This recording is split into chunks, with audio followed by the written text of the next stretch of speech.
गांव में एक बूढ़ी औरत रहती थी। वह बहुत नेक दिल औरत थी, लेकिन उसके गांव के लोग उसे पसंद नहीं करते थे। वे उसे तरह तरह से तंग करते, उसका मजाक उड़ाते और उसे गांव से बाहर निकालने की धमकी देते। बूढ़ी औरत ने कभी किसी को कोई नुकसान नहीं पहुंचाया था, लेकिन फिर भी लोग उसे बुरा समझते थे। वह अपने दिल का दर्द सिर्फ अल्लाह के आगे बयां करती और हमेशा इबादत में मशगूल रहती। एक दिन गांव के लोगों ने उस बूढ़ी औरत को गांव से निकालने का फैसला कर लिया।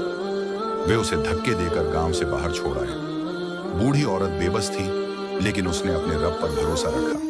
वह चलती रही। चलते चलते वह एक सुनसान पहाड़ी इलाके में पहुंची। वहां उसे एक पेड़ के नीचे बैठा हुआ एक परिंदा नजर आया। वह परिंदा बहुत कमजोर था, उसके पंख टूटे हुए थे और वह उड़ने में असमर्थ था।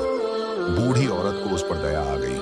उसने अपनी चादर से एक टुकड़ा फाड़कर परिंदे के जख्मों पर बांध दिया और उसके लिए कुछ खाने का इंतजाम किया। धीरे धीरे परिंदा ठीक होने लगा, लेकिन उसने उस जगह को छोड़कर उड़ने की कोशिश नहीं की। वह बूढ़ी औरत के पास ही रहने लगा। बूढ़ी औरत ने उसी जगह एक छोटी सी झोपड़ी बना ली और वहीं रहने लगी।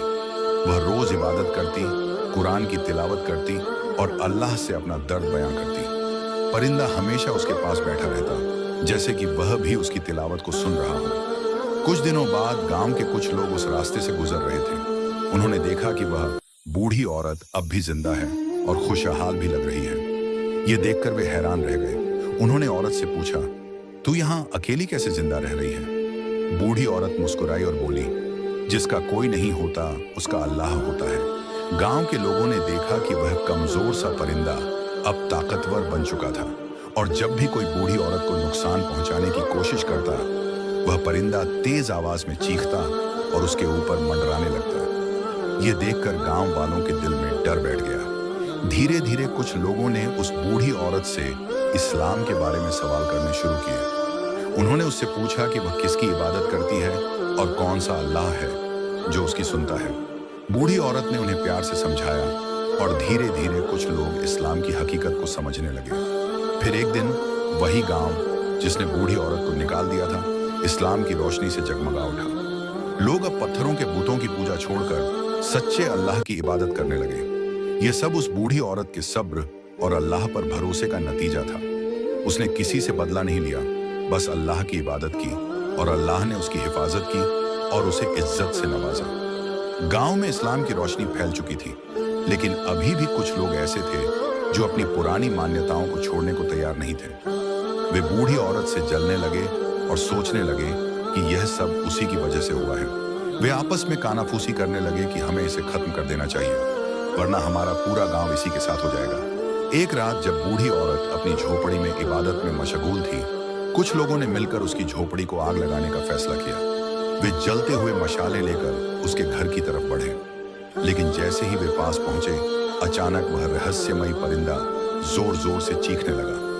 उसकी चीखें इतनी तेज थीं कि पूरा गांव जाग उठा। आग लगाने आए लोग घबरा गए और भागने लगे, लेकिन तभी गांव के कुछ नेक दिल लोग वहां आ पहुंचे। उन्होंने देखा कि बूढ़ी औरत इबादत में इतनी गर्क थी कि उसे कुछ भी पता नहीं चला, लेकिन वह परिंदा अपनी पंख फैलाकर झोपड़ी के ऊपर उड़ रहा था, जैसे कि वह उसकी हिफाजत कर रहा हो। गांव वालों ने उन शरारती लोगों को पकड़ लिया और उनसे पूछा, तुम लोग ऐसा क्यों कर रहे थे?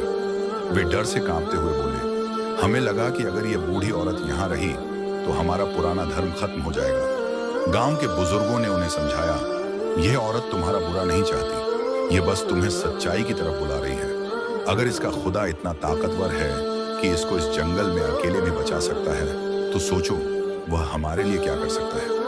उन लोगों के दिलों में बात उतर गई। वे बूढ़ी औरत के पास गए, माफी मांगी और कहा, हमें भी उस अल्लाह के बारे में बताइए जिसने आपकी हिफाजत की। बूढ़ी औरत मुस्कुराई और बोली, अल्लाह अपने बंदों को कभी अकेला नहीं छोड़ता, चाहे दुनिया उन्हें छोड़ दे। फिर उसने उन्हें इस्लाम की बुनियादी बातें सिखाईं। धीरे धीरे पूरा गांव इस्लाम कबूल कर चुका था। फिर एक दिन जब सुबह की अजान की पहली किरणें फूट रही थीं, वह बूढ़ी औरत सजदे में थी।